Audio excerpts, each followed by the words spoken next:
সাকিব ভাই, আমাদের জাতীয় খেলা কি?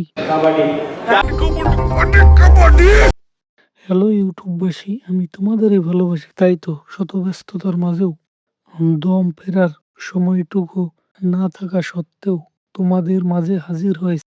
তুমি খুব ভালো একটা মানুষ। তো আজকের ঈদে মুক্তি পাওয়া দর্শকের পছন্দের তালিকায় জায়গা করে নেওয়া মুভি হলো এই পৃথিবীতে যেসব প্রাণী জন্ম নিয়েছে তাদের মৃত্যু অনিবার্য। আমি কিংবা আপনি, তখন আপনাকে মরতেই হবে। প্রাচীন বাংলা থেকে আমাদের জাতীয় খেলা, আর এই মানুষ জন্মের পরেই শুরু হয়। হয় দমের খেলা।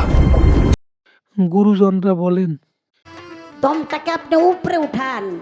মৃত্যুর যখন মানুষ খুব কাছাকাছি তখন দম ধরে রাখতে যেমন কষ্টের, তার চেয়েও বড় বিষয় হলো ছাইরা দিতে আরো কষ্ট।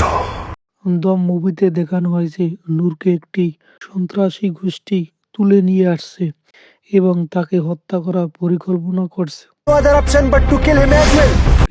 নূরের এখনো বাড়ি ফেরার ভীষণ ইচ্ছে। বাড়িতে যাও। মানুষ প্রাচীনকাল থেকেই কবুতরের মাধ্যমে চিঠি আদান প্রদান করেন। এই প্রথমবার পূজা চেরিকে কোনো মাস্টারপিস ছবিতে অভিনয় করতে দেখলাম। সত্যি কথা বলতে পূজা চেরি এই মুভিতে নিজেকে নিগড়ে দিয়েছেন তার সেরাটা দেওয়ার জন্য।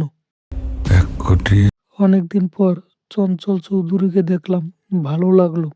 আসলে চঞ্চল চৌধুরী হলো গোল আলুর মতো, যে চরিত্রে দরকার সেটাই তিনি ধারণ করতে পারেন।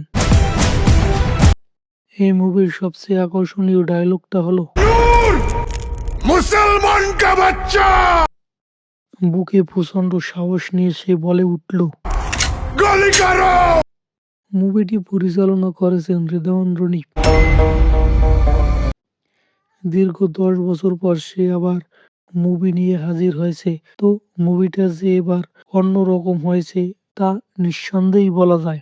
একটা গুঞ্জন শোনা যাচ্ছিল যে দম মুভিটি দ্য গড লাইফ থেকে কপি করা হয়েছে, কিন্তু আপনারা জানলে অবাক হবেন যে গড লাইফ 2024 সালে মুক্তি পেলেও দম 2023-এ গল্প লেখা হয়েছে।